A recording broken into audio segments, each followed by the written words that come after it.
Razmjene mladih ti omogućuju učenje, upoznavanje ljudi iz drugih zemalja i putovanje diljem Europe.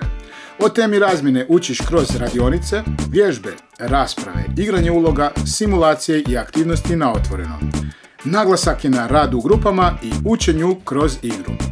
Neke od mogućih tema razmjene su zdravi život, aktivizam mladih, klimatske promjene, ljudska prava, mentalno zdravlje, digitalna pismenost, rješavanje sukoba, diskriminacija i sl. Za sudjelovanje na razmjeni mladih ne trebaš biti učenik ili student. Skupine mladih između 13 i 30 godina iz nekoliko europskih zemalja se okupe na jednom mjestu, uče, druže i žive zajedno u prosječnom trajanju od 8 do 10 dana. Po završetku razmjene dobivaš certifikat koji potvrđuje sudjelovanje. Sa svakom skupinom mladih putuje jedan voditelj grupe stariji od 18 godina. Za financiranje se ne trebaš brinuti, jer ti program Erasmus Plus pokriva troškove putovanja, smještaja, prehrane i organizacije. Ocean znanja te zove, prijavi se i ti!